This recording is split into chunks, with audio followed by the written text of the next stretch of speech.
ओम नमः शिवाय। हर हर महादेव। आज की वीडियो के माध्यम से हम आपके सामने सोमवार व्रत कथा प्रस्तुत करने जा रहे हैं। उम्मीद करती हूँ कथा का पूरा फल लेने के लिए आप कथा को शुरू से लेकर अंत तक जरूर श्रवण करेंगे, क्योंकि कथा का पूरा फल हमें कथा को पूरा सुनने से ही मिलता है। कथा शुरू करने से पहले आप लोगों से निवेदन है कि चैनल को सब्सक्राइब कर कमेंट बॉक्स में जय भोलेनाथ, जय माता पार्वती लिखकर अपनी हाजिरी जरूर लगवाइएगा। तो चलिए आज की इस कथा को हम शुरू करते हैं। ओम नमः शिवाय। हर हर महादेव। एक नगर में एक सेठ रहता था। उसे धन ऐश्वर्य की कोई कमी नहीं थी, पर फिर भी वे दुखी रहता था क्योंकि उसके कोई पुत्र नहीं था। पुत्र प्राप्ति के लिए वे प्रत्येक सोमवार को व्रत रखा करता था तथा पूरी श्रद्धा के साथ शिवालय में जाकर भगवान गौरी शंकर की पूजा करता था। उसके भक्ति भाव से दयामयी पार्वती जी द्रवित हो गई और एक दिन अच्छा अवसर देखकर उन्होंने शंकर जी से विनती की, स्वामी, ये नगर सेठ आपका परम भक्त है, नियमित रूप से आपका व्रत रखता है, फिर भी पुत्र के अभाव से पीड़ित है। कृपया इसकी कामना पूरी करें। दयालु पार्वती की ऐसी इच्छा को सुनकर भगवान शंकर ने कहा, पार्वती, ये संसार कर्म भूमि है, इसमें जो जैसा करता है वे वैसा ही भरता है। इस शाहूकार के भाग्य में पुत्र सुख नहीं है। शंकर के इनकार से पार्वती जी निराश नहीं हुई। उन्होंने शंकर जी से तब तक आग्रह करना जारी रखा जब तक कि वे उस शाहूकार को पुत्र सुख देने को तैयार नहीं हो गए। भगवान शंकर ने माता पार्वती से कहा, तुम्हारी इच्छा है इसलिए मैं इसे एक पुत्र प्रदान करता हूँ, लेकिन उसकी आयु केवल 12 वर्ष की होगी। संयोग से नगर सेठ गौरी शंकर संवाद सुन रहा था। समय आने पर नगर सेठ को सर्व सुख संपन्न पुत्र रत्न की प्राप्ति हुई। सब और खुशियां मनाई गई। नगर सेठ को बधाइयां दी गई, लेकिन नगर सेठ की उदासी में कोई कमी नहीं आई, क्योंकि वे जानता था कि ये पुत्र केवल 12 वर्ष के लिए प्राप्त हुआ है। उसके बाद काल उसे मुझसे छीन लेगा। इतने पर भी सेठ ने सोमवार का व्रत और गौरी शंकर का पूजन हवन यथाविधि पहले की तरह ही जारी रखा। जब बालक 11 वर्ष का हो गया तो वे पूर्ण युवा जैसा दिखने लगा। फिर सभी चाहने लगे कि उसका विवाह कर दिया जाए। नगर सेठानी का भी यही आग्रह था, किंतु नगर सेठ पुत्र के विवाह को तैयार नहीं हुआ। उसने अपने साले को बुलवाकर आदेश दिया कि वे पर्याप्त धन लेकर पुत्र सहित काशी के लिए कूच करे और रास्ते में भजन तथा दान दक्षिणा देते हुए काशी पहुंचकर सर्व विद्या में पूर्ण बनाने का प्रयास करे। मामा भांजे काशी के लिए रवाना हुए। हर पड़ाव पर वे यज्ञ करते, ब्राह्मणों को भोजन कराते और दान दक्षिणा देकर दीनहीनों को संतुष्ट करते। इसी प्रकार वे काशी की ओर बढ़ रहे थे कि एक नगर में उनका पड़ाव पड़ा था और उस दिन उस नगर के राजा की कन्या का विवाह था। बारात आ चुकी थी, किंतु वर पक्ष वाले भयभीत थे, क्योंकि उनका वर एक आंख से काना था। उन्हें एक सुंदर युवक की आवश्यकता थी। गुप्तचरों से राजा को जब सेठ के पुत्र के रूप गुण की चर्चा का पता लगा तो उन्होंने विवाह के पूरा होने तक लड़का यदि दूल्हा बना रहेगा तो वे उन दोनों को बहुत धन देंगे और उनका एहसान भी मानेंगे।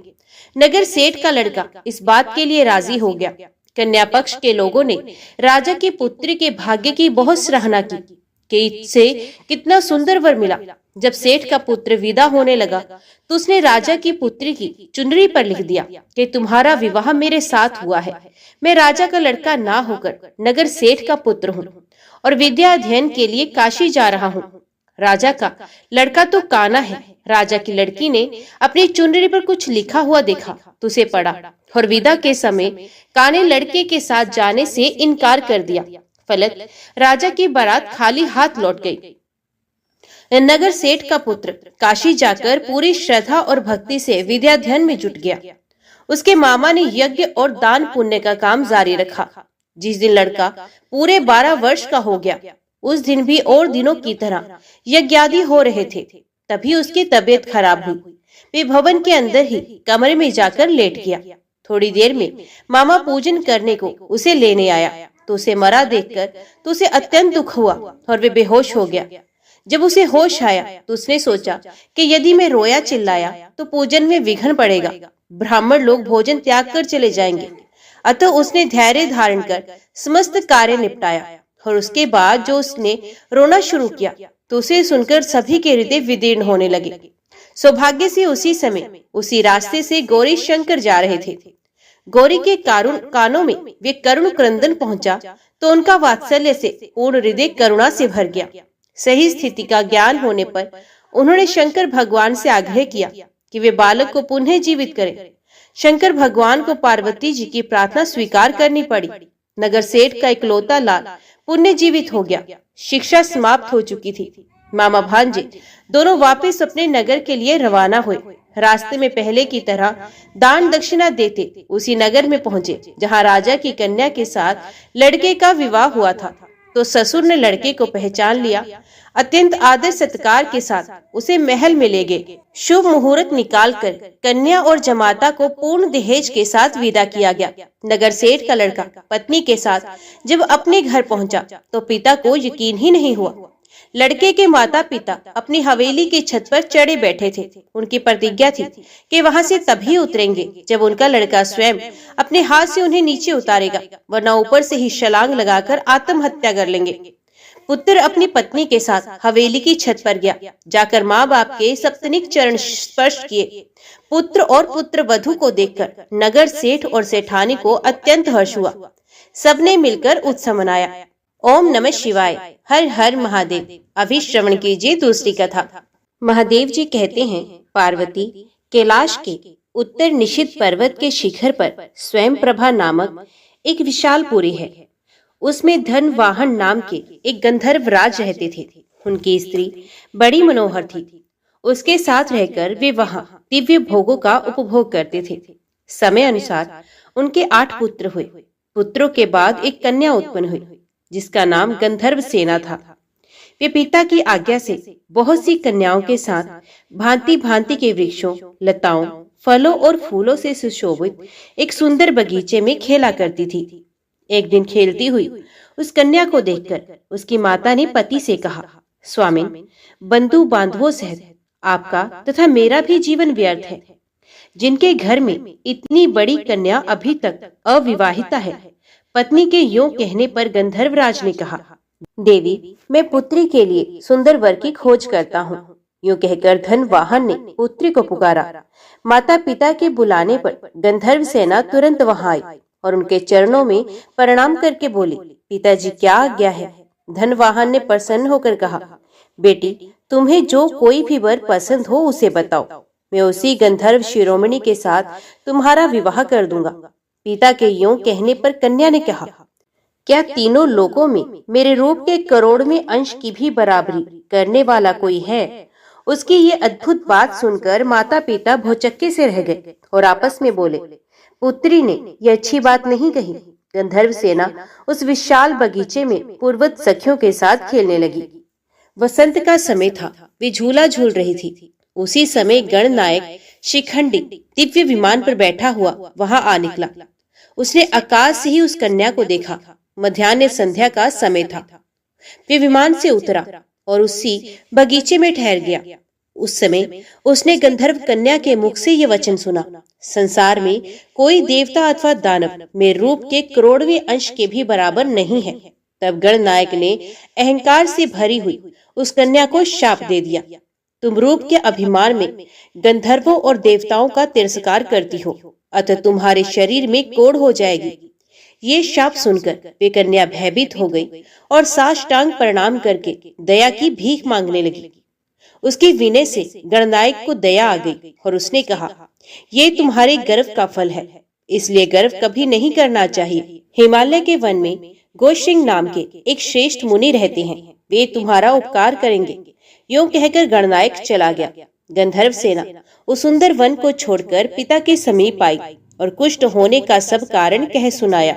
सुनकर उसके माता पिता शोक से संतप्त हो उठे और पुत्री को साथ ले तुरंत ही हिमालय पर्वत पर आए। वहां उन्होंने गोश्रंग ऋषि के आश्रम को देखा। मुनिवर गोश्रंग आश्रम के भीतर बैठे हुए थे। उनका दर्शन करके स्तुति प्रणाम करने के अनंतर वे दोनों गंधर्व दंपत्ति उनके आगे भूमि पर बैठे। मुनि के पूछने पर गंधर्व राज ने कहा, मेरी कन्या का शरीर कुष्ठ रोग से पीड़ित है, जिससे उसकी शांति हो वे उपाय करे। गोशंग जी बोले, भारतवर्ष में समुद्र के समीप सर्वदेव वंदित भगवान सोमनाथ विराजमान है।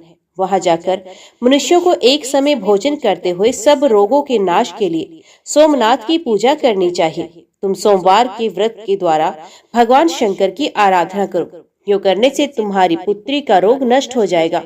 महर्षि का ये वचन सुनकर गंधर्वराज ने वहां जाने का विचार किया और गोशंग मुनि से पूछा, भगवान सोमवार व्रत कैसे करना चाहिए? किस समय उसका अनुष्ठान उचित है? गोशंग जी ने कहा, महाप्राज्ञ, पहले ब्रह्म वेला में उठकर शौच आदि से निर्वृत्त हो दंत धावन करें, फिर स्नान करके स्वधर्म के अनुसार नित्य क्रम करें। उसके बाद सुंदर समतल एवं शुद्ध स्थान में उत्तम कलश स्थापित करें, जिसमें आम का पल्लव डाला गया हो और जिस पर चंदन से भांति भांति के चित्र बनाए गए हों। कलश के ऊपर पात्र रखें और उस पात्र में जटा मुकुट मंडित स्वर्ण आभूषण भूषित श्वेत वस्त्रधारी अर्धनारीश्वर शिव की प्रतिमा स्थापित करें। तत्पश्चात उमा सहित महेश्वर की श्वेत वस्त्रों और भांति भांति के भक्ष्य भोज्य पदार्थों द्वारा पूजन करें। बिजोरा नींबू अर्पण करें और ऐसा कहें, महादेव, अब श्वेत वृषभ पर आरूढ़ श्वेत आभूषणों से भूषित तथा आधे शरीर में भगवती उमा से संयुक्त हैं। आपके 5 मुख, 10 भुजाएं तथा प्रत्येक मुख के 7 3-3 नेत्र हैं। आपको नमस्कार है। आप सर्व स्वरूप है। आपको नमस्कार है। इसी मंत्र से पूजन और स्तुति करके रात्रि में भोजन करें। सोमनाथ महादेव जी का ध्यान करते हुए कुष्ठ की चटाई पर सोएं। यो करने पर 18 प्रकार के कुष्ठ रोगों का नाश होता है। दूसरे सोमवार को क्रंज का दंत धावन करें और ज्येष्ठा शक्ति से संयुक्त शिव का कमल के फूलों से पूजन करके विधि पूर्वक मधुर भोजन करें। भगवान को नारंगी चढ़ाएं। शेष सब विधि पूर्वक करें। दूसरे सोमवार को योग करने से लाख गोदान का फल प्राप्त होता है। तीसरे सोमवार को अपामार की दातुन करके शिव जी का पूजन करें। अनार के फल का भोग लगाएं तथा चमेली के फूलों से पूजा करें। रात में अगुरु भोजन करें। उस दिन सिद्धि नामक शक्ति के साथ शिव की पूजा करनी चाहिए। चौथे सोमवार को गुलर की दातुन करने का विधान है। उस दिन सोमा सहित गौरीपति की पूजा करें। नारियल का फल चढ़ाएं और दवने के पत्ते से पूजा करें। रात में चीनी खाएं और जागरण करें। 5वें सोमवार को विभूति सहित गणेश्वर की कुंद के फूलों से पूजा करें। पीपल की दातुन करें और मुनक्के का साथ अर्घ दें।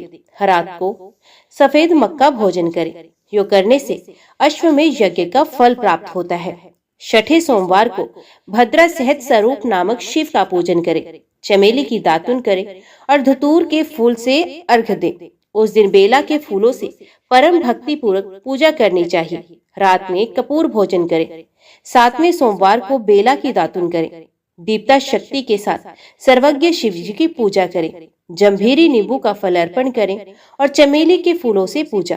रात को लौंग खाएं। यो करने से अनंत फल की प्राप्ति होती है। 8वें सोमवार को केले के फल और मरुआ के फूलों से अमोघा शक्ति सहित जगदीश्वर शिव का पूजन करें। रात में दूध पिएं। इसमें अग्निष्टोम यज्ञ का फल मिलता है। करोड़ बार गंगा स्नान करने से और सूर्य ग्रहण के समय कुरुक्षेत्र में वेद वेत्ता ब्राह्मण को 10,000 स्वर्ण मुद्रा दान करने से जिस फल की प्राप्ति होती है, वही सोमवार व्रत करने पर कोटि गुना होकर मिलता है। 9वां सोमवार प्राप्त होने पर व्रत का उद्यापन करें।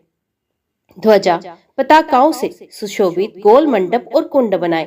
4 दरवाजे बनाकर मंडप के मध्य में चकोर वेदी का निर्माण करें। उस पर मंडल बनाकर बीच में कमल बनाएं। 8 दिशाओं में पृथक पृथक स्वर्ण से कलश स्थापित करके पूर्व से लेके वामादि शक्तियों की भी स्थापना करें। कर्णिका में परम प्रकाश में श्री सोमनाथ जी को विराजमान करें। सोमनाथ जी की स्वर्णमयी प्रतिमा मनोमती नामक शक्ति के सहित स्वर्ण छैया पर स्थापित करनी चाहिए। स्वर्ण अथवा रजत आदि के पात्र को शहद से भरकर उसे स्वर्ण छैया पर आच्छादित करके रख दें और उसी पर शिव प्रतिमा का पूजन करें। फिर वस्त्र आभूषण तांबूल छत्र चंवर दर्पण दीप घंटा चंदोवा छैया और गद्दा आदि वस्तुएं सोमनाथ की प्रीति के उद्देश्य से पुराण वेत्ता आचार्य को दान करें। वही होम कराएं। पूजन करके रात में ही जागरण करें अपने हृदय में सोमनाथ जी का ध्यान करते हुए पंचगव्य पीकर प्रातःकाल स्नान करके विधि पूर्वक सोमदेव का ध्यान करें। तत्पश्चात दूध और खांड आदि से बने हुए अनेक प्रकार के भक्ष्य भोज्य पदार्थों द्वारा 9 ब्राह्मणों को भक्ति पूर्वक भोजन कराएं, 2 वस्त्र और 1 गोदान करके विसर्जन करें। इस प्रकार सोमवार व्रत का पालन करने वाला पुरुष अक्षय पुण्य का भागी होता है, धन धान्य से संपन्न तथा स्त्री पुत्र आदि से सुशोभित होता है। उसके कुल में कोई दरिद्र अथवा दुखी नहीं होता। इस प्रकार विधि पूर्वक व्रत करने पर मनुष्य देह त्याग के पश्चात शिवलोक में जाता है। महाभाग, जहाँ भगवान सोमनाथ विराजमान है वहाँ शीघ्र जाओ। महादेव जी कहते हैं, गोश्रृंग मुनि के यों कहने पर गंधर्वराज धनवाहन अपनी पुत्री के साथ सब उपहार लेकर प्रभास क्षेत्र में आए। वे सोमनाथ का दर्शन करके आनंद में मगन हो गए। यात्रा के क्रम से सोमनाथ जी का पूजन करके उन्होंने कन्या सहित सोमवार का व्रत किया। इससे उनके ऊपर सोमनाथ जी प्रसन्न हुए और उन्होंने उनकी कन्या के रोगों का नाश करके समस्त कामनाओं की सिद्धि देने वाला गंधर्व देश का राज्य तथा उतनी शक्ति अपनी भक्ति भी दी। महादेव जी से वरदान पाकर धनवाहन गंधर्व कृतार्थ हो गए। उन्होंने सोमनाथ जी के उत्तर भाग में दंडपाणी के समीप भक्ति पूर्वक गंधरेश्वर शिव की उपासना की। वे वरदास से पश्चिम 5 धनुष की दूरी पर स्थित है। पंचमी तिथि में उनकी पूजा करके मनुष्य कभी दुखी नहीं होता। धनवाहन की पुत्री गंधर्व सेना ने भी वहीं गौरी जी की समीप पूर्व भाग में 3 धनुष की दूरी पर विमलेश्वर नामक शिवलिंग की प्रतिष्ठा की, जो सब रोगों का नाश करने वाला है। तृतीया को विमलेश्वर की पूजा करके प्रत्येक स्त्री दुर्भाग्य दोष से मुक्त हो जाती है, घर में सम्मानित होती है तथा पुत्र एवं संपूर्ण मनोरथों को प्राप्त कर लेती है। शौनक जी ने कहा, महाभाग सूत जी, आप धन्य हैं, परमार्थ तत्व के ज्ञाता हैं। आपने कृपा करके हम लोगों को ये बड़ी अद्भुत एवं दिव्य कथा सुनाई है। भूतल पर इस कथा के समान कल्याण का सर्वश्रेष्ठ साधन दूसरा कोई नहीं है। ये बात हमने आज आपकी कृपा से निश्चय पूर्वक समझ ली है। सूत जी, कलयुग में इस कथा के द्वारा कौन कौन से पापी शुद्ध होते हैं, उन्हें कृपा पूर्वक बताइए और इस जगत को कृतार्थ कीजिए। सूत जी बोले, मुने, जो मनुष्य पापी, दुराचारी, खल तथा काम क्रोध आदि में निरंतर डूबे रहने वाले हैं, वे भी इस पुराण के श्रवण पठन से अवश्य ही शुद्ध हो जाते हैं। इस विषय में जानकर मुनि इस प्राचीन इतिहास का उदाहरण दिया करते हैं, जिसके श्रवण मात्र से पापों का पूर्णतः नाश हो जाता है। बहुत पहले की बात है, कहीं किरातों के नगर में एक ब्राह्मण रहता था, जो ज्ञान में अत्यंत दुर्बल, दरिद्र, रस बेचने वाला तथा वैदिक धर्म से विमुक्त था। वे स्नान संध्या आदि कर्मों से भ्रष्ट हो गया था और वैश्य वृत्ति में तत्पर रहा करता था। उसका नाम था देवराज। वे अपने ऊपर विश्वास करने वाले लोगों को ठगा करता था। उसने ब्राह्मणों, क्षत्रियों, वैश्यों, शूद्रों तथा दूसरों को भी अनेक बहानों से मारकर उनका धन हड़प लिया था। परंतु उस पापी का थोड़ा सा भी धन कभी धर्म के काम में नहीं लगा था। वे वैश्यगामी तथा सब प्रकार के आचार भ्रष्ट करता था। एक दिन घूमता घामता वे देवयोग से प्रतिष्ठानपुरी झूसी प्रयास में जा पहुंचा। वहां उसने एक शिवालय देखा, जहां बहुत से साधु महात्मा एकत्रित हुए थे। देवराज उस शिवालय में ठहर गया, किंतु वहां उस ब्राह्मण को ज्वर आ गया। उस ज्वर से उसको बड़ी पीड़ा होने लगी। वहां एक ब्राह्मण देवता शिव पुराण की कथा सुना रहे थे। ज्वर में पड़ा हुआ देवराज ब्राह्मण के मुखारविंद से निकली हुई उस शिव कथा को निरंतर सुनता रहा। 1 मास के बाद वे ज्वर से अत्यंत पीड़ित होकर चल बसा। यमराज के दूत आए और उसे पाशों से बांधकर बलपूर्वक यमपुरी को ले गए। इतने में ही शिवलोक से भगवान शिव के पार्षदगण आ गए। उनके गौर अंग कर्पूर के समान उज्जवल थे, हाथ त्रिशूल से सुशोभित हो रहे थे।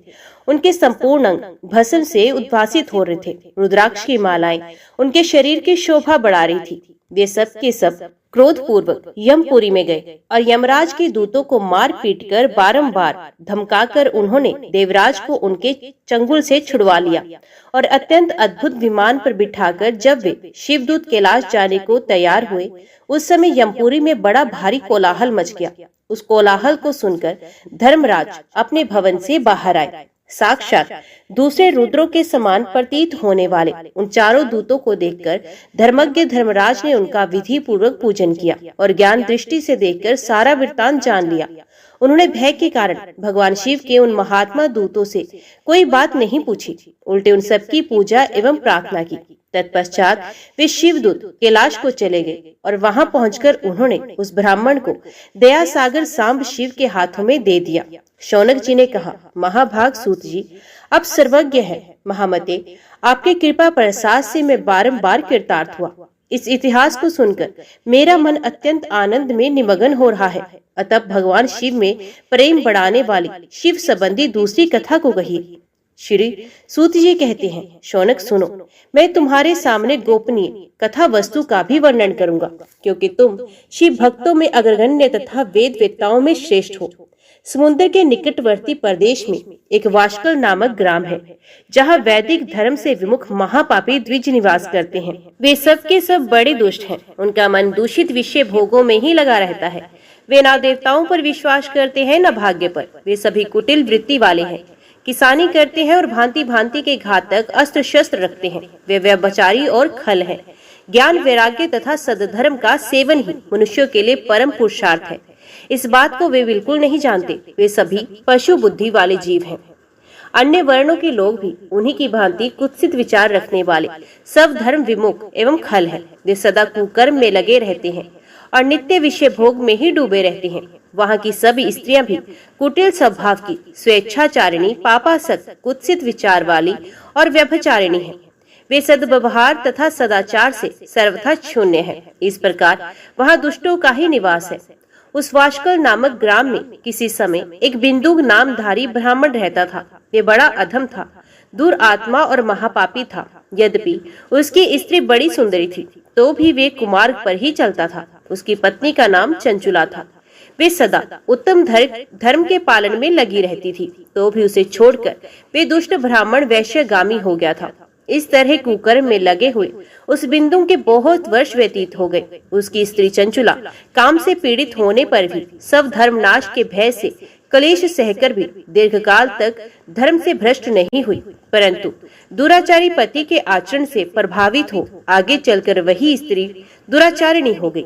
इस तरह दुराचार में डूबे हुए उन मूढ़ चित्त वाले पति पत्नी का बहुत सा समय व्यर्थ हो गया। तदंतर शूद्र जाति वैश्य का पति बना हुआ वे दूषित बुद्धि वाला दुष्ट ब्राह्मण समय अनुसार मृत्यु को प्राप्त होकर नरक में जा पड़ा। बहुत दिनों तक नरक के दुख भोगकर वे मूढ़ बुद्धि पापी विंध्य पर्वत पर भयंकर पिशाच हुआ।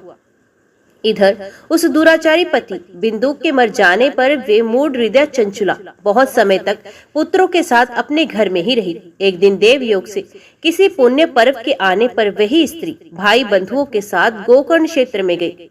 तीर्थ यात्रियों के संग से उसने भी उस समय जाकर किसी तीर्थ के जल में स्नान किया।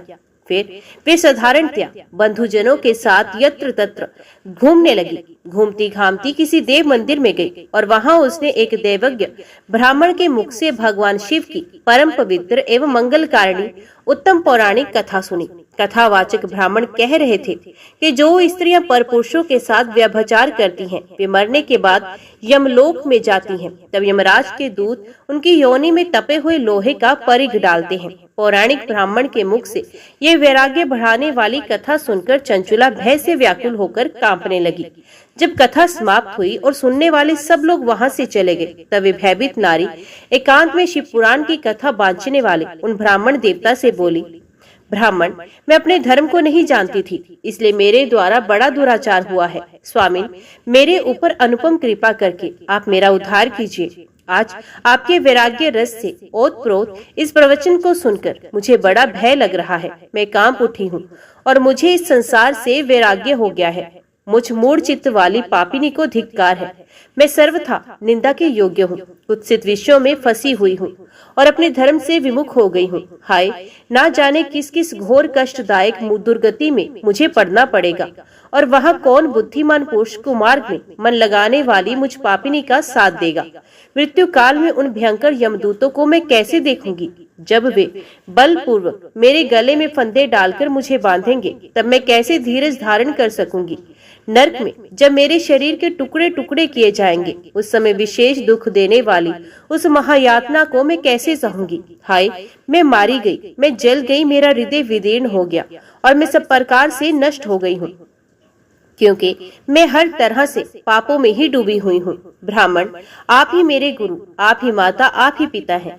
आपकी शरण में आई हूँ, मुझ दीन अबला का आप ही उद्धार कीजिए, उद्धार कीजिए। सूत जी कहते हैं, शौनक, इस प्रकार खेद और वैराग्य से युक्त हुई चंचला ब्राह्मण देवता के दोनों चरणों में गिर पड़ी। तब उन बुद्धिमान ब्राह्मण ने कृपा पूर्वक उसे उठाया और इस प्रकार कहा, नारी, सौभाग्य की बात है कि भगवान शंकर की कृपा से शिव पुराण की इस वैराग्य युक्त कथा को सुनकर तुम्हें समय पर चेत हो गया है। ब्राह्मण पत्नी, तुम डरो मत, भगवान शिव की शरण में जाओ। शिव की कृपा से सारा पाप तत्काल नष्ट हो जाता है।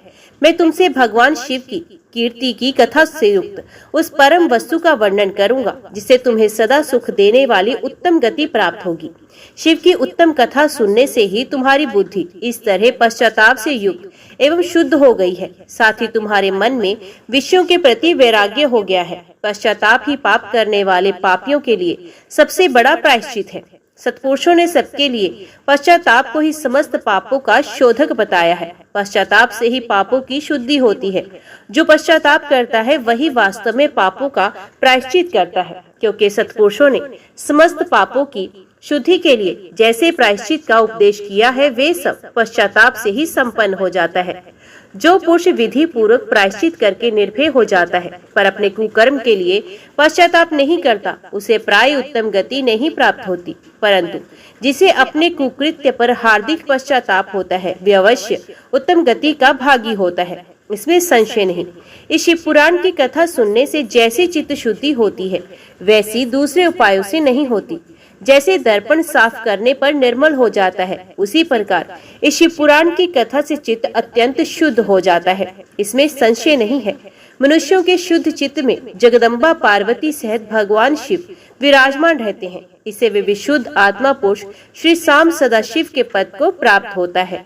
इस उत्तम कथा का श्रवण समस्त मनुष्यों के लिए कल्याण का बीज है। अतः यथोचित मार्ग से इसकी आराधना अथवा सेवा करनी चाहिए। ये भव बंधन रूपी रोग का नाश करने वाली है। भगवान शिव की कथा को सुनकर फिर अपने हृदय में उसका मनन एवं निधि ध्यासन करना चाहिए। इससे पूर्णता चित्त शुद्धि हो जाती है। चित्त शुद्धि होने से महेश्वर की भक्ति अपने दोनों पुत्रों ज्ञान और वैराग्य के साथ निश्चय ही प्रकट होती है। तत्पश्चात महेश्वर के अनुग्रह से दिव्य मुक्ति प्राप्त होती है, इसमें संशय नहीं है। जो मुक्ति से वंचित है उसे पशु समझना चाहिए, क्योंकि उसका चित्त माया के बंधन में आसक्त है। वे निश्चय ही संसार बंधन से मुक्त नहीं हो पाता। ब्राह्मण पत्नी, इसलिए तुम विषयों से मन को हटा लो और भक्ति भाव से भगवान शंकर की इस परम पावन कथा को सुनो। परमात्मा शंकर की इस कथा को सुनने से तुम्हारे चित्त की शुद्धि होगी और इसमें तुम्हें मोक्ष की प्राप्ति हो जाएगी। जो निर्मल चित्त से भगवान शिव के चरणार बिंदों का चिंतन करता है उसकी एक ही जन्म में मुक्ति हो जाती है। ये मैं तुमसे सत्य सत्य कहता हूँ। सूत जी कहते हैं, शौनक, इतना कहकर वे श्रेष्ठ शिव भक्त ब्राह्मण चुप हो गए। उनका हृदय करुणा से आर्द्र हो गया। वे शुद्ध चित्त महात्मा भगवान शिव के ध्यान में मगन हो गए। तदंतर बिंदु की पत्नी चंचुला मन ही मन प्रसन्न हो गई। ब्राह्मण का उक्त उपदेश सुनकर उसके नेत्रों में आनंद के आंसू छलक आए थे। ये ब्राह्मण पत्नी चंचुला हर्ष भरे हृदय से उन श्रेष्ठ ब्राह्मण के दोनों चरणों में गिर पड़ी और हाथ जोड़कर बोली, मैं कृतार्थ हो गई। तत्पश्चात उठकर वैराग्य युक्त उत्तम बुद्धि वाली वही स्त्री जो अपने पापों के कारण आतंकित थी उन महान शिव भक्त ब्राह्मण से हाथ जोड़कर गदगद वाणी में बोली।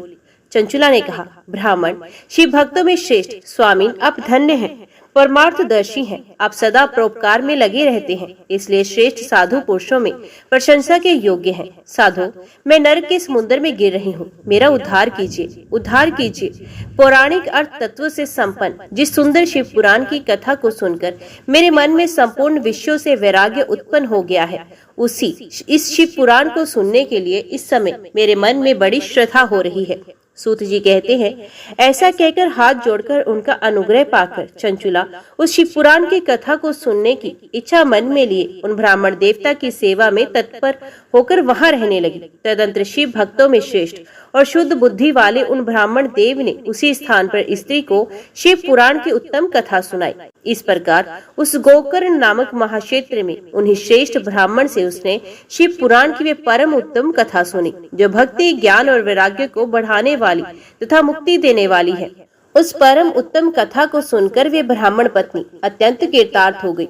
उसका चित्त शीघ्र ही शुद्ध हो गया। फिर भगवान शिव के अनुग्रह से उसके हृदय में शिव के सद्गुण रूप का चिंतन होने लगा। इस प्रकार उसने भगवान शिव में लगी रहने वाली उत्तम बुद्धि पाकर शिव के सच्चिदानंदमय स्वरूप का बारंबार चिंतन आरंभ किया। तत्पश्चात समय के पूरे होने पर भक्ति, ज्ञान और वैराग्य से युक्त हुई चंचुला ने अपने शरीर को बिना किसी कष्ट के त्याग दिया। इतने में ही त्रिपुर शत्रु भगवान शिव का भेजा हुआ एक दिव्य विमान द्रुत संयुक्त गति से वहां पहुंचा, जो उनके अपने गणों से संयुक्त और भांति भांति के शोभा साधनों से संपन्न था। चंचुला उस विमान पर आरूढ़ हुई और भगवान शिव के श्रेष्ठ पार्षदों ने उसे तत्काल शिवपुरी में पहुंचा दिया। उसके सारे मल धुल चुके थे। वे दिव्य स्वरूप धारिणी दिव्यांगना हो गई थी। उसके दिव्य अवयव उसकी शोभा बढ़ा रहे थे। मस्तक पर अर्धचंद्र का मुकुट धारण किए वे गौरांगी देवी शोभाशाली दिव्य आभूषणों से विभूषित थी। शिवपुरी में पहुंचकर उसने सनातन देवता त्रिनेत्रधारी महादेव जी को देखा। सभी मुख्य देवता उनकी सेवा में खड़े थे। गणेश, भृंगी, नंदीश्वर तथा वीरभद्रेश्वर आदि उनकी सेवा में उत्तम भक्ति भाव से उपस्थित थे। उनकी अंगकांति करोड़ों सूर्य के समान प्रकाशित हो रही थी। कंठ में नील चिन्ह शोभा पाता था। 5 मुख और प्रत्येक मुख में 3-3 नेत्र थे। मस्तक पर अर्धचंद्राकार मुकुट शोभा देता था। उन्होंने अपने वामांग भाग में गौरी देवी को बिठा रखा था, जो विद्युत पुंज के समान प्रकाशित थी। गौरीपति महादेव जी की कांति कपूर के समान गौर थी। उनका सारा शरीर श्वेत भस्म से भासित था। शरीर पर श्वेत वस्त्र शोभा पा रहे थे। इस प्रकार परम उज्जवल चंचुला भगवान शंकर का दर्शन करके वे ब्राह्मण पत्नी चंचुला बहुत प्रसन्न हुई।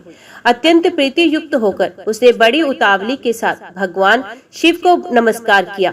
फिर हाथ जोड़कर वे बड़े प्रेम, आनंद और संतोष से युक्त हो विनीत भाव से खड़ी हो गई। उनके नेत्रों से आनंद अश्रुओं की अविरल धारा बहने लगी तथा संपूर्ण शरीर में रोमांच हो गया। उस समय भगवती पार्वती और भगवान शंकर ने उसे बड़ी करुणा के साथ अपने पास बुलाया और सौम्य दृष्टि से उसकी ओर देखा। पार्वती जी ने तो दिव्य रूप धारणी बिंदु प्रिया चंचुला को प्रेम पूर्वक अपनी सखी बना लिया। वे उस परमानंद घन ज्योति स्वरूप सनातन धाम में अविचल निवास पाकर दिव्य सौख्य से संपन्न हो अक्षय सुख का अनुभव करने लगी। सूत जी बोले, शौनक, एक दिन परमानंद में निमग्न हुई चंचुला ने उमा देवी के पास जाकर प्रणाम किया और दोनों हाथ जोड़कर वे उनकी स्तुति करने लगी। चंचुला बोली, गिरिराज नंदिनी, सकंद माता उमे, मनुष्यों में सदा आपका सेवन किया है। समस्त सुखों को देने वाली शंभु प्रिय अब्रह्म स्वरूपिणी है। विष्णु आदि ब्रह्मा आदि देवताओं द्वारा सेव्य है। आप ही सगुणा और निर्गुणा है तथा आप ही सूक्ष्मा सच्चिदानंद स्वरूपिणी आद्य प्रकृति हैं। आप ही संसार की सृष्टि, पालन और संहार करने वाली हैं। तीनों गुणों का आश्रय भी आप ही हैं। ब्रह्मा, विष्णु और महेश्वर इन तीनों देवताओं का आवास स्थान तथा उनकी उत्तम प्रतिष्ठा करने वाली पाराशक्ति भी आप ही हैं। सूची कहते हैं, शौनक, जिसे सदगति प्राप्त हो चुकी थी वे चंचुला इस प्रकार महेश्वर पत्नी उमा की स्तुति करके सर झुकाए चुप हो गई। उसके नेत्रों में प्रेम की आंसू उमड़ आए थे। तब करुणा से भरी हुई शंकर प्रिया भक्त वत्सला पार्वती देवी ने चंचुला को संबोधित करके बड़े प्रेम से इस प्रकार कहा, सखी चंचुले सुंदरी, मैं तुम्हारी की हुई स्तुति से बहुत प्रसन्न हूँ। बोलो, क्या वर चाहती हो? तुम्हारे लिए मुझे कुछ भी अदेय नहीं है। चंचुला बोली, निष्पाप गिरिराज कुमारी, मेरे पति बिंदुक इस समय कहाँ है? उनकी कैसी गति हुई है ये मैं नहीं जानती। कल्याणमय दीन वत्सले, मैं अपने उन पतिदेव से जिस प्रकार संयुक्त हो सकूं वैसा ही उपाय कीजिए। महेश्वरी, महादेवी, मेरे पति एक शूद्र जातीय वैश्य के प्रति आसक्त थे और पाप में ही डूबे रहते थे। उनकी मृत्यु मुझसे पहले ही हो गई थी। वे ना जाने किस गति को प्राप्त हुए। गिरजा माता बोली, बेटी, तुम्हारा बिंदुक नाम वाला पति बड़ा पापी था। उसका अंतकरण बड़ा ही दूषित था। वैश्य का उपभोग करने वाला वे महामूढ़ मरने के बाद नरक में पड़ा। अनगिनत वर्षों तक नरक में नाना प्रकार के दुख भोगकर वे पाप आत्मा अपने शेष पाप को भोगने के लिए विंध्य पर्वत पर पिशाच हुआ है। इस समय वे पिशाच अवस्था में ही है और नाना प्रकार के कलेश उठा रहा है। वे दुष्ट वही वायु पीकर रहता है और सदा सब प्रकार के कष्ट सहता है। सूत जी कहते हैं, शौनक, गौरी देवी की ये बात सुनकर उत्तम व्रत का पालन करने वाली चंचुला उस समय पति के महान दुख से दुखी हो गई। फिर मन को स्थिर करके उस ब्राह्मण पत्नी ने व्यथित हृदय से महेश्वरी को प्रणाम करके पुण्य पूछा। चंचुला बोली, महेश्वरी, महादेवी, मुझ पर कृपा कीजिए और दूषित कर्म करने वाले मेरे उस दुष्ट पति का अब उद्धार कर दीजिए। देवी, कुत्सित बुद्धि वाले मेरे उस पापात्मा पति को किस उपाय से उत्तम गति प्राप्त हो सकती है, ये शीघ्र बताइए। आपको नमस्कार है। पार्वती बोली, तुम्हारा पति यदि शिव पुराण की पुण्यमय उत्तम कथा सुने तो सारी दुर्गति को पार करके वे उत्तम गति का भागी हो सकता है। अमृत के समान मधुर अक्षरों से युक्त गौरी देवी का ये वचन आदर पूर्वक सुनकर चंचुला ने हाथ जोड़कर मस्तक झुकाकर उन्हें बारंबार प्रणाम किया और अपने पति के समस्त पापों की शुद्धि तथा उत्तम गति की प्राप्ति के लिए पार्वती देवी से ये प्रार्थना की कि मेरे पति को शिव पुराण सुनाने की व्यवस्था होनी चाहिए।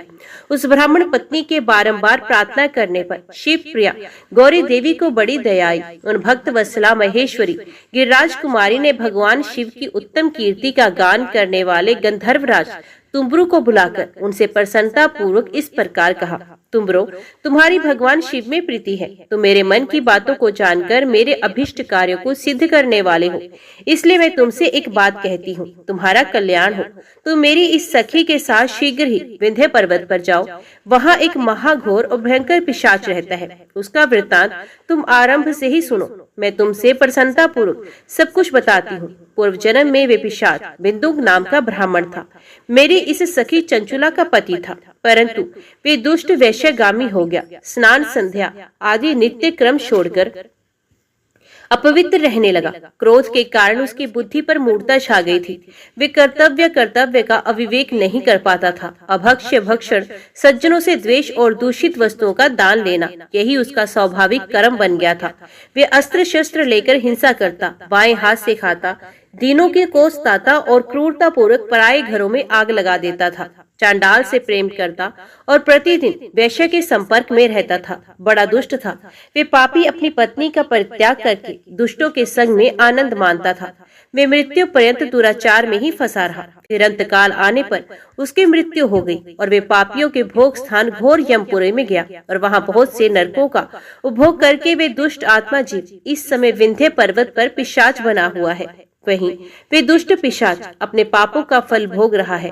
तुम उसके आगे यत्न पूर्वक शिव पुराण की उस दिव्य कथा का प्रवचन करो, जो परम पुण्यमयी तथा समस्त पापों का नाश करने वाली है। शिव पुराण की कथा का श्रवण उस सबसे उत्कृष्ट पुण्य क्रम है। उसे उसका हृदय शीघ्र ही समस्त पापों से शुद्ध हो जाएगा और वे प्रेत योनि का परित्याग कर देगा। उस दुर्गति से मुक्त होने पर बिंदुक नामक पिशाच को मेरी आज्ञा से विमान पर बिठाकर तुम भगवान शिव के समीप ले आओ। सूत जी कहते हैं, शौनक, महेश्वरी उमा के इस प्रकार आदेश देने पर गंधर्वराज तुम्बरू मन ही मन बड़े प्रसन्न हुए। उन्होंने अपने भाग्य की सराहना की। तत्पश्चात उस पिशाच की सती साध्वी पत्नी चंचुला के साथ विमान पर बैठकर नारद के प्रिय मित्र तुम्बरू वेग पूर्वक विंध्याचल पर्वत पर गए, जहाँ वे पिशाच रहता था। वहां उन्होंने उस पिशाच को देखा। उसका शरीर विशाल था, ठोड़ी बहुत बड़ी थी। वे कभी हंसता, कभी रोता तो कभी उछलता था। उसकी आकृति बड़ी विकराल थी। भगवान शिव की उत्तम कृति का गान करने वाले महाबली तुम्बरू ने उस अत्यंत भयंकर पिशाच को पाशों द्वारा बांध लिया। तदंतर तुम्बरू ने शिव पुराण की कथा बांचने का निश्चय करके महोत्सव युक्त स्थान और मंडप आदि की रचना की। इतने में ही संपूर्ण लोकों में बड़े वेग से ये प्रचार हो गया कि देवी पार्वती की आज्ञा से एक पिशाच का उद्धार करने के उद्देश्य से शिव पुराण की उत्तम कथा सुनाने के लिए तुम्बरू विंध्य पर्वत पर आ गए हैं। फिर तो उस कथा को सुनने के लोभ से बहुत से देव ऋषि भी शीघ्र ही वहां आ गए। आदर पूर्वक शिव पुराण सुनने के लिए आए हुए लोगों का उस पर्वत पर बड़ा अद्भुत और कल्याणकारी समाज जुट गया। फिर तुम्बुरु ने उस पिशाच को पाशों से बांधकर आसन पर बिठाया और हाथ में वीणा लेकर गौरीपति की कथा का गान किया। पहली अर्थात विदेश्वर संहिता से लेकर 7वीं वायु संहिता तक महात्म्य सहित शिव पुराण की कथा का उन्होंने स्पष्ट वर्णन किया। 7 संहिताओं सहित शिव पुराण का आदर पूर्वक श्रवण करके वे सभी श्रोता पूर्णत कृतार्थ हो गए। उस परम पुण्यमय शिव पुराण को सुनकर उस पिशाच ने अपने सारे पापों को धोकर उस पिशाचिक शरीर को त्याग दिया। फिर तो शीघ्र ही उसका रूप दिव्य हो गया, अंग कांति गौरव कर्ण की हो गई। शरीर पर श्वेत वस्त्र तथा सब प्रकार के पुरुषोचित आभूषण उसके अंगों को उद्भासित करने लगे। वे त्रिनेत्रधारी चंद्रशेखर रूप हो गया। इस प्रकार दिव्य देहधारी होकर श्रीमान बिंदु अपनी प्राण वल्लभा चंचुला के साथ स्वयं भी पार्वती वल्लभ भगवान शिव का गुणगान करने लगा। उसकी स्त्री को इस प्रकार दिव्य रूप से सुशोभित देख वे सभी देव ऋषि बड़े विस्मित हुए। उनका चित्त परमानंद से परिपूर्ण हो गया। भगवान महेश्वर का ये अद्भुत चरित्र सुनकर वे सभी श्रोता परम कृतार्थ होकर प्रेम पूर्वक श्री शिव का यशोगान करते हुए अपने अपने धाम को चले गए। दिव्य रूपधारी श्रीमान बिंदु भी सुंदर विमान पर अपनी प्रियतमा के पास बैठकर सुख पूर्वक आकाश में स्थित हो बड़ी शोभा पाने लगा। तदंतर महेश्वर के सुंदर एवं मनोहर गुणों का गान करता हुआ वे अपनी प्रियतमा तथा तुम्बुरु के साथ शीघ्र ही शिव धाम में जा पहुंचा। वहां भगवान महेश्वर तथा पार्वती देवी ने प्रसन्नता पूर्वक बिंदु का बड़ा सत्कार किया और उसे अपना पार्षद बना लिया। उसकी पत्नी चंचुला पार्वती जी की सखी हो गई। उस घनीभूत ज्योति स्वरूप परमानंदमय सनातन धाम में अविचल निवास पाकर वे दोनों दंपत्ति परम सुखी हो गए। सूत जी कहते हैं, जो नित्य आनंदमय शांत निर्विकल निरामय अनादि अनंत शिव तत्व को जानते हैं वे परम पद को प्राप्त होते हैं। जो धीर पुरुष काम भोगों से विरक्त हो भगवान शंकर में हेतु रहित पराभक्ति करते हैं उनका मोक्ष हो जाता है। संसार बंधन में नहीं पड़ते। जो माया में संसार में चिरकाल तक सुख पूर्वक विहार करके देहावसान होने पर मोक्ष चाहते हैं उनके लिए धर्म बताया गया है कि संसार में भगवान शिव की पूजा सदा ही स्वर्ग और मोक्ष का हेतु है। यदि प्रदोष आदि के गुणों से युक्त सोमवार के दिन ये पूजा की जाए तो उसका विशेष महात्म्य है। जो केवल सोमवार को ही भगवान शंकर की पूजा करते हैं उनके लिए इहलोक और परलोक में कोई भी वस्तु दुर्लभ नहीं है।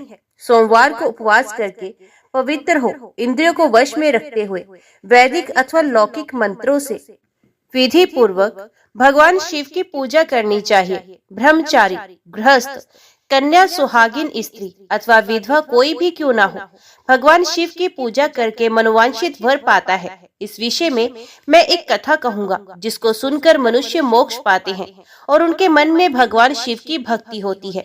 आर्यावर्त में चित्रवर्मा नाम से प्रसिद्ध एक राजा थे। वे दुष्टों को दंड देने के लिए यमराज के समान समझे जाते थे। वे धर्म मर्यादाओं के रक्षक कुमारगामी पुरुषों को दंड देकर राह पर लाने वाले समस्त यज्ञों का अनुष्ठान करने वाले और शरणागतियों की रक्षा करने में समर्थ थे।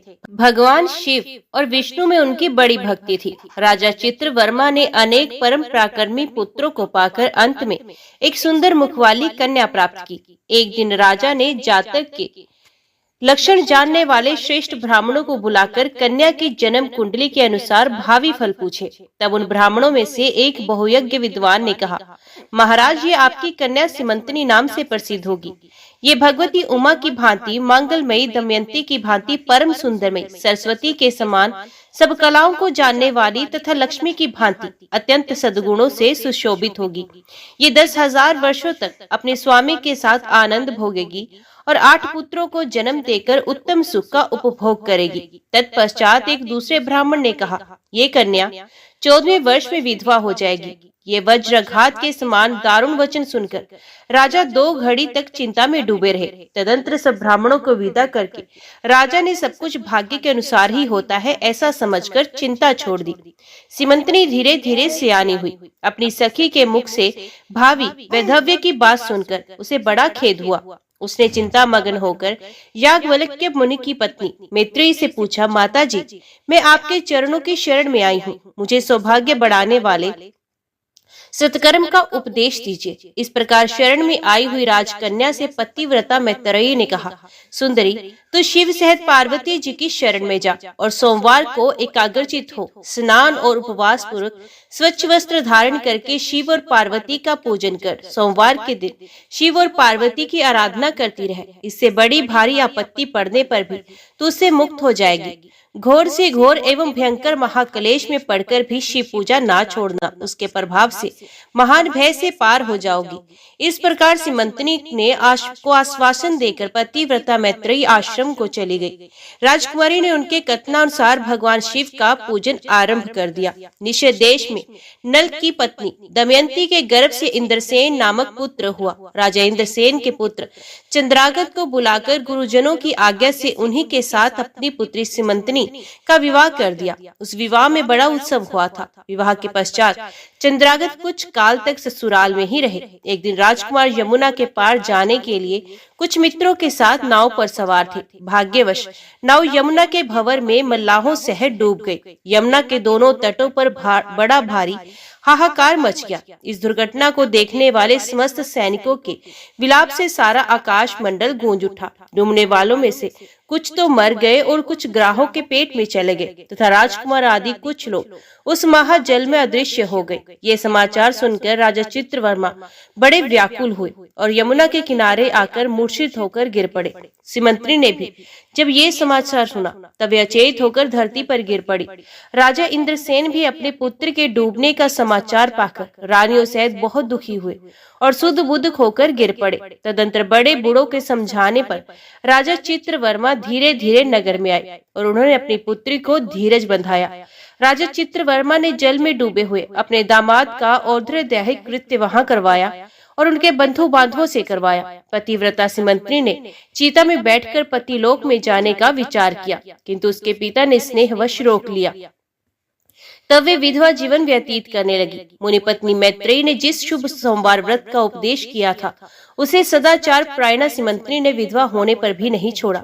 इस प्रकार 14वें वर्ष की आयु में अत्यंत दारुण दुख पाकर वे भगवान शिव के चरणार बिंदों का चिंतन करने लगी। शिव की आराधना करते करते उसके 3 वर्ष व्यतीत हो गए। उधर पुत्र शोक से उन्मत्त हुए राजा इंद्रसेन को बलपूर्वक दबाकर उनके भाइयों ने सारा राज्य छीन लिया और उन्हें पत्नी सहित पकड़कर कारागृह में डाल दिया। इंद्रसेन के पुत्र चंद्रागत यमुना के जल में डूबने पर नीचे नीचे गहराई में उतरने लगे। बहुत नीचे जाने पर उन्होंने नागवधों को जल क्रीड़ा में निमग्न देखा। राजकुमार को देखकर वे भी विस्मित हुई और उन्हें पाताल लोक में ले गए। वहां चंद्रागत ने तक्षक नाग के परम अद्भुत रमणीय नगर में प्रवेश किया और इंद्र भवन के समान मनोहर एक सुंदर महल देखा जो बड़े बड़े रत्नों की प्रकाशमान किरणों से उद्दीप्त हो रहा था। भगवान सूर्य के समान तेजस्वी तक्षक नाग को सभा भवन में विराजमान देख परम बुद्धिमान राजकुमार ने प्रणाम किया और हाथ जोड़कर खड़े हो गए।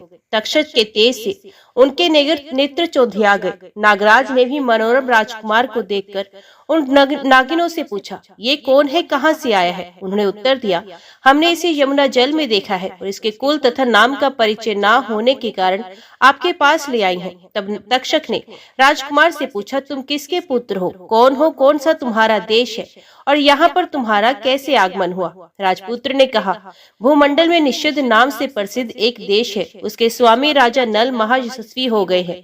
वे पुण्य श्लोक माने जाते हैं। उनके पुत्र इंद्रसेन हुए और इंद्रसेन का पुत्र मैं हुआ। मेरा नाम चंद्रागत है।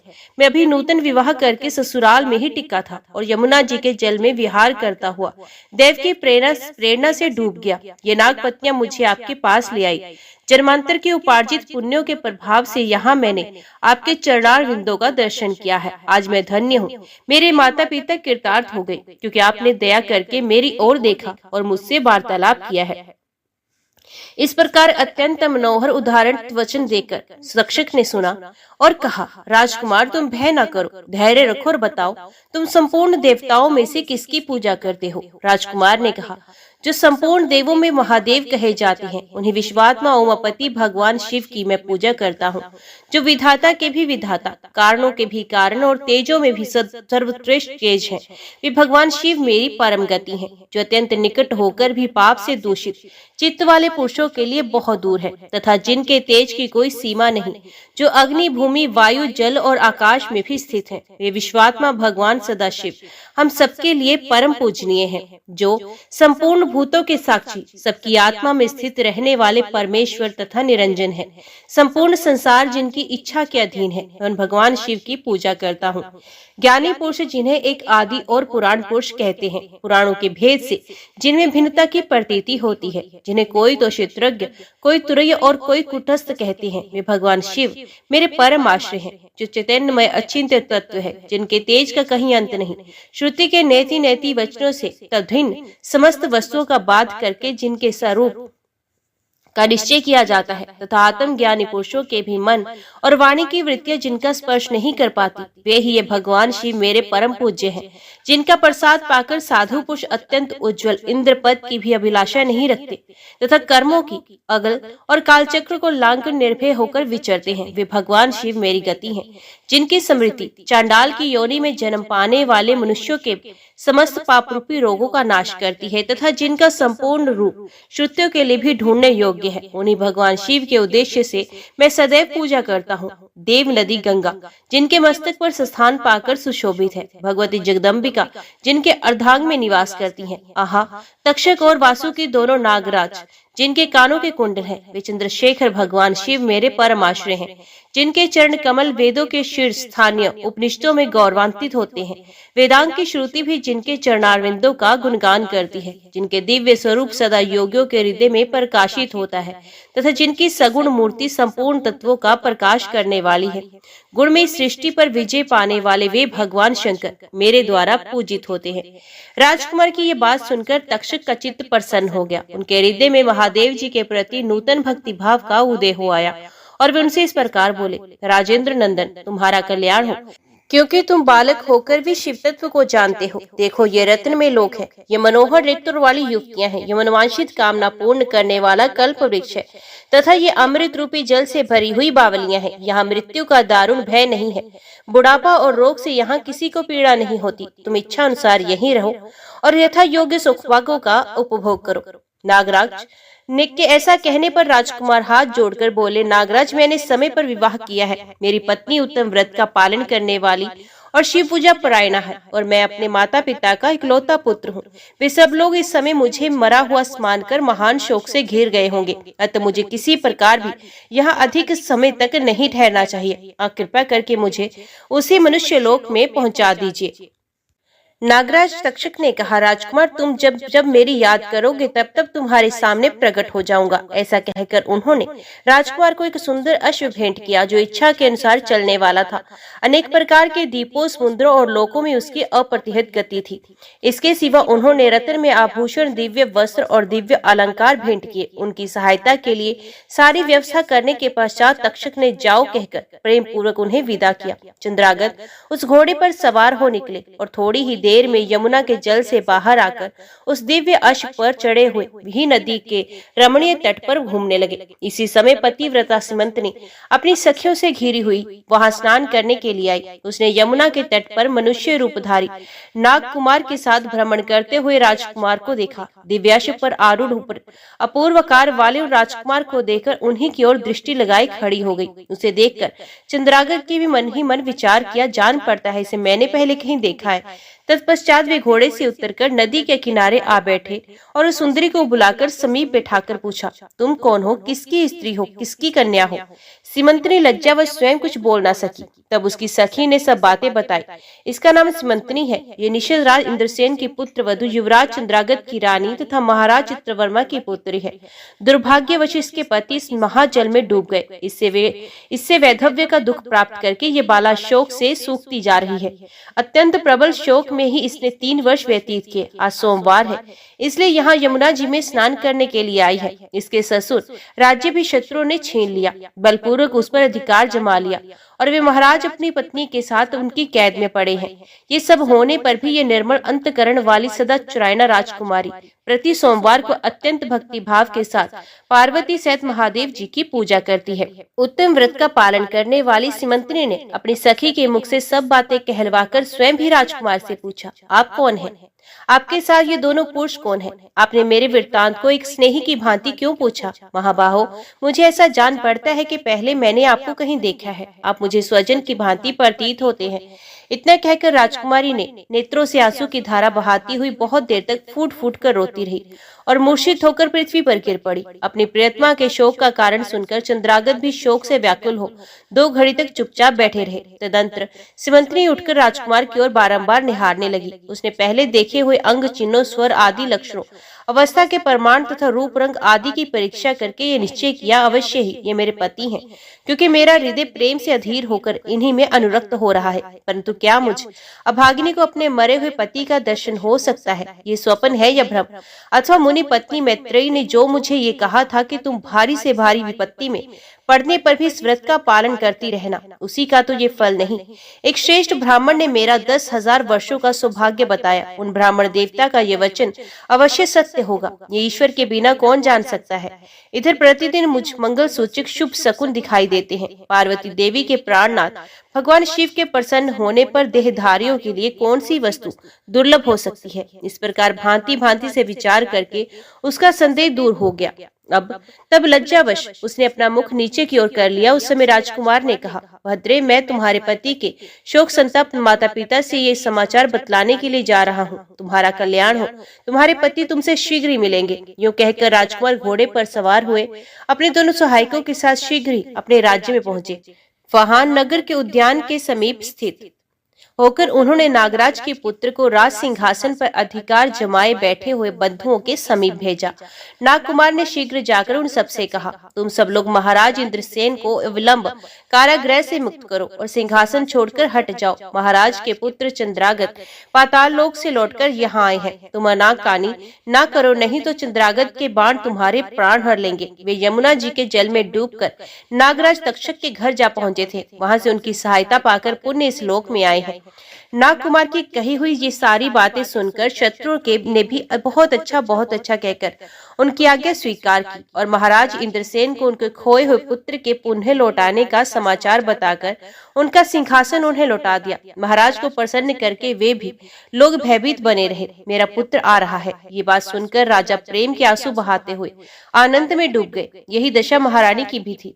तदंतर सब नागरिक, वृद्ध, मंत्री और पुरोहित आगे जाकर चंद्रागत से मिले और उन्हें हृदय से लगाया महाराज के समीप आए। अपने भवन में प्रवेश करके अश्रु वर्षा करते हुए राजकुमार ने अपने माता पिता के चरणों में प्रणाम किया। चरणों में पड़े हुए पुत्र को उठाकर राजा ने हृदय से लगाया। फिर सब माताओं को प्रणाम करके उनका आशीर्वाद ले राजकुमार पूर्ववासियों से मिले और उन्होंने सबको यथा योग्य सम्मान दिया। सबके साथ राजसभा में बैठकर अपना सब वृत्तांत पिता से निवेदन किया और नागराज तक्षक से मित्रता होने की भी बात बताई। राजकुमार का चरित्र देख और सुनकर राजा इंद्रसेन हर्ष से विवल हो गए। उन्होंने अपने मन में यही माना कि मेरी पुत्र वधु ने भगवान महेश्वर की आराधना करके इस अनुपम सौभाग्य को अर्जन किया है। निषद राज ने यह मंगलमय वार्ता दूतों के द्वारा महाराज चित्रवर्मा को भी कहलाई। यह अमृतमय वार्ता सुनकर महाराज चित्रवर्मा आनंद से विवल हो गए और बड़े वेग से उठकर उन्होंने संदेश वाहकों को उपहार में बहुत धन दिया। फिर अपनी पुत्री को बुलाकर उन्होंने उससे वैधव्य के चिन्हों का परित्याग करवाया और उसे नाना प्रकार के आभूषणों से विभूषित किया। तत्पश्चात समूचे राष्ट्र के गांव और नगर आदि में बड़ा भारी उत्सव हुआ और सब लोगों ने राजकुमारी सिमंतनी के सदाचार की बड़ी प्रशंसा की। चित्रवर्मा ने इंद्रसेन के पुत्र चंद्रागत को बुलाकर सिमंतनी को उनके साथ विदा किया। चंद्रागत ने तक्षक के घर से लाए हुए रत्न आदि आभूषणों के द्वारा, जो मानव मात्र के लिए अत्यंत दुर्लभ है, अपनी पत्नी को अलंकृत किए। तपे हुए स्वर्ण के समान सुशोभित 40 कोस तक जाने वाली सुगंध से युक्त दिव्य अंगराज से सिमंतनी की बड़ी शोभा हो रही थी। कमल के केसर के समान रंग वाले कल्प वृक्ष के पुष्पों से बनी हुई और कभी न कुम्हलाने वाली माला भी सती सिमंतनी की शोभा बढ़ा रही थी। इस प्रकार शुभ मुहूर्त में अपनी पत्नी को साथ लेकर कर ससुर की आज्ञा से चंद्रागत पुनः अपनी नगरी में आए। महाराज इंद्रसेन ने अपने पुत्र को राज सिंहासन पर बिठाकर तपस्या द्वारा भगवान शिव की आराधना करके योगी पुरुषों को उपलब्ध होने वाली उत्तम गति प्राप्त की। राजा चंद्रागत ने अपनी धर्म पत्नी सिमंतनी के साथ 10,000 वर्षों तक नाना प्रकार के विषयों का उपभोग किया। उन्होंने 8 पुत्रों और 1 कन्या को जन्म दिया। सिमंतनी प्रतिदिन भगवान महेश्वर की पूजा करती हुई अपने स्वामी के साथ सुखपूर्वक रहने लगी। उसने सोमवार व्रत के प्रभाव से अपना खोया हुआ सौभाग्य प्राप्त कर लिया। ओम नमः शिवाय। हर हर महादेव। आज के वीडियो में इतना ही। उम्मीद करती हूँ वीडियो आपको पसंद आई होगी। वीडियो पसंद आई हो तो वीडियो को लाइक और चैनल को सब्सक्राइब जरूर कीजिएगा। ओम नमः शिवाय लिखकर कमेंट बॉक्स में अपनी हाजिरी और अपने सुझाव देना ना भूलेगा। तो मिलते हैं अगली कथा अगली वीडियो के साथ। तब तक के लिए देखते व सुनते रहिए। जय मां कंजर, जय माता दी।